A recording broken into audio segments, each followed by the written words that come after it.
Olá, estamos começando mais uma edição do Jornal NB News e você participe do nosso chat ao vivo. Conte de que lugar do Brasil ou do mundo você nos assiste. Enquanto você faz isso, nós vamos para os nossos destaques desta edição. Nunes chama Tarcísio de maior líder. Deputados do PDT defendem expulsão de Ciro Gomes. E mais, Brasil adota cautela após suposto atentado a Evo Morales. Essas e outras informações sobre detalhes do segundo turno das eleições 2024 você acompanha a partir de agora. O prefeito reeleito de São Paulo, Ricardo Nunes, do MDB, enalteceu o apoio do governador do estado, Tarcísio de Freitas, do Republicanos, durante campanha eleitoral. No discurso de vitória, Nunes afirmou que gostaria de agradecer o maior líder, sem o qual a vitória não seria possível. Eu agradeço ao líder maior, sem o qual nós não teríamos esta vitória. O meu amigo que me deu a mão na hora mais difícil, governador Tarcísio de Freitas.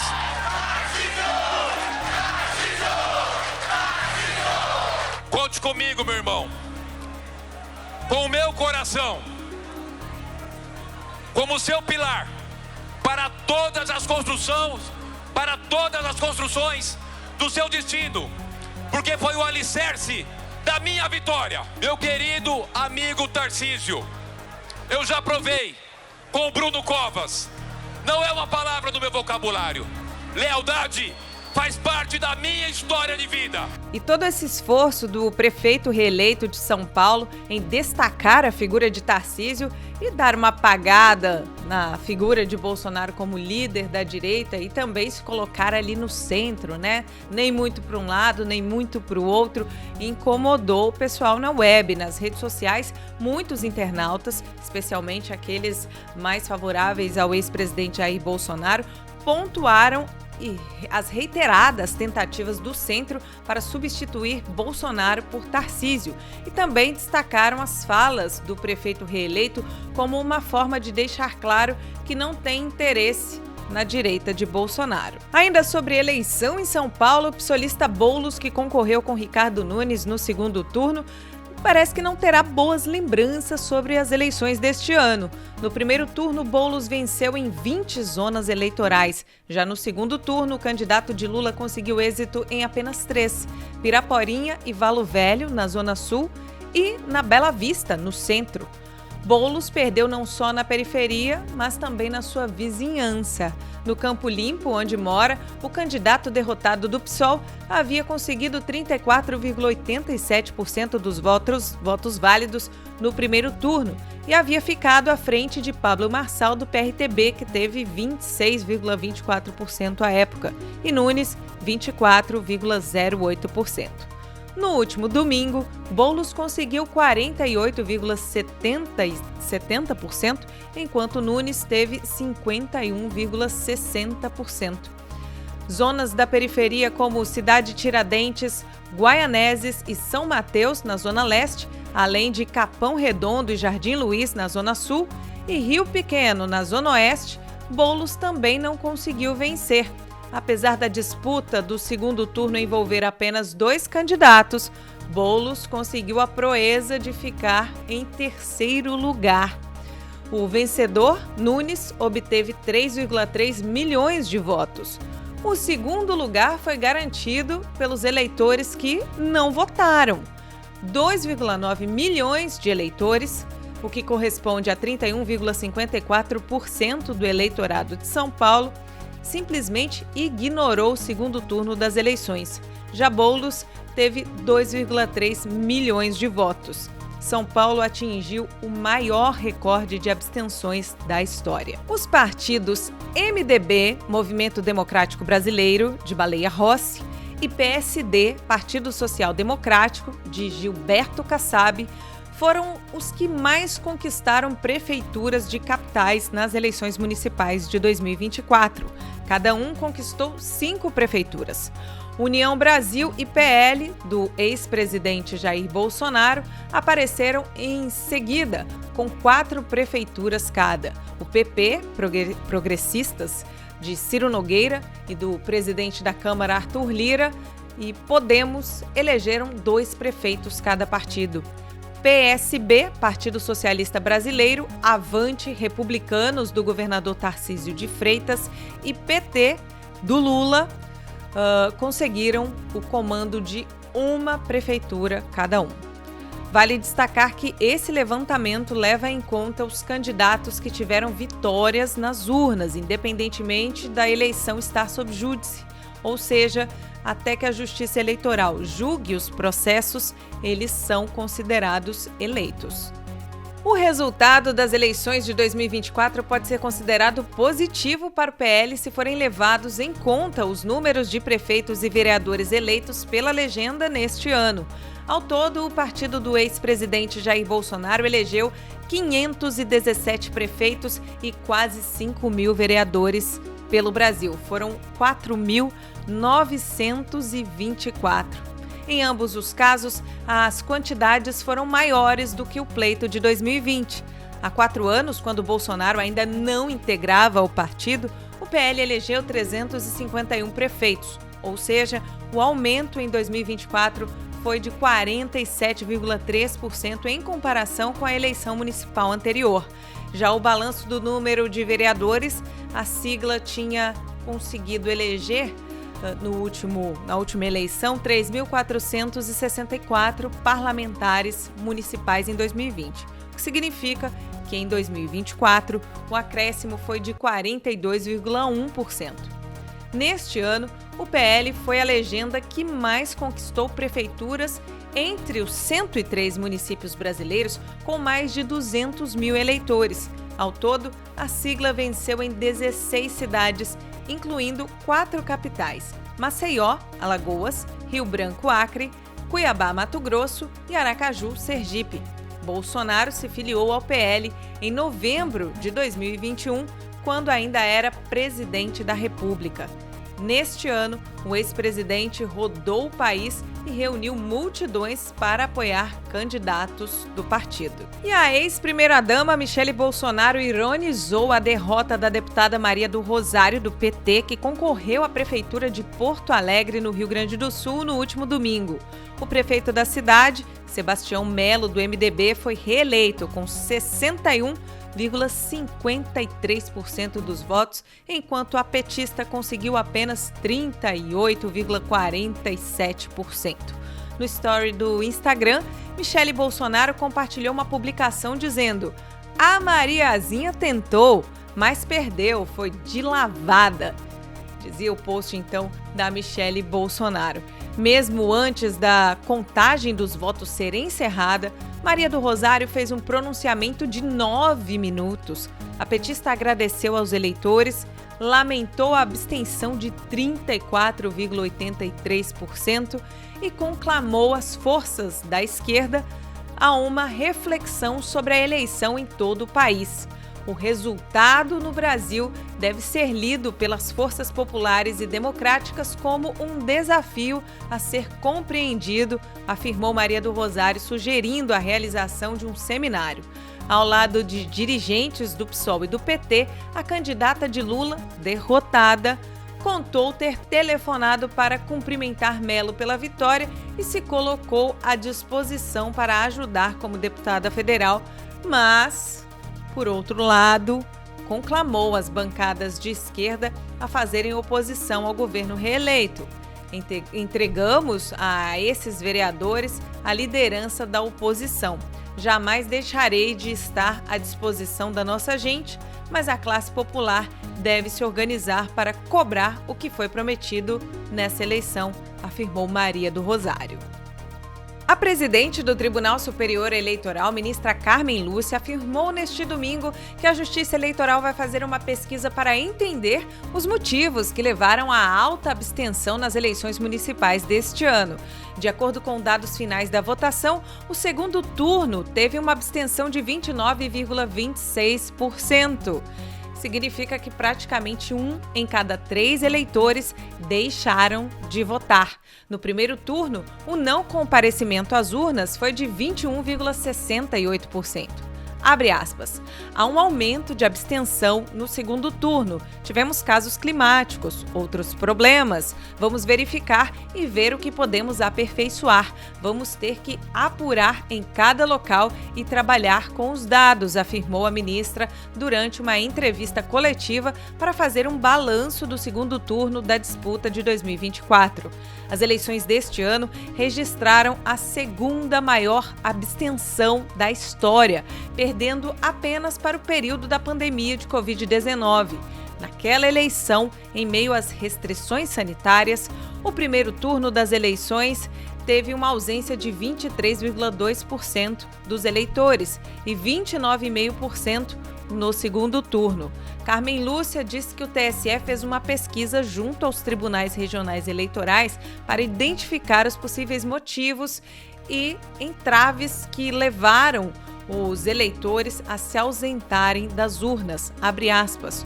Houve município que teve 16% de abstenção e houve município com 30%. Justificou a ministra, ressaltando que o TSE precisará tocar localmente as variáveis que influenciaram a abstenção.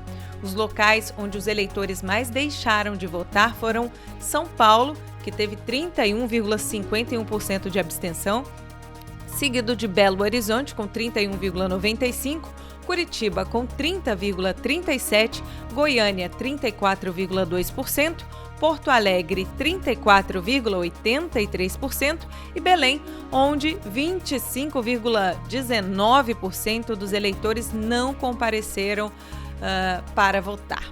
O desânimo de muitos eleitores com a política brasileira, pelo menos num primeiro momento, não foi levantado pela ministra. E as eleições deste ano ainda nem acabaram, mas as tretas e movimentações já começaram para 2026. Por exemplo, a bancada do PDT na Câmara dos Deputados deve se reunir na próxima quarta-feira para discutir, entre outras coisas, a expulsão de Ciro Gomes. Segundo o UOL, há 2 deputados que defendem abertamente a ideia, enquanto outros preferem não ser identificados e manter a discussão apenas ali no partido, pelo menos nesse primeiro momento. Há ainda aqueles que sugerem apenas a retirada de Ciro Gomes da vice-presidência nacional da legenda.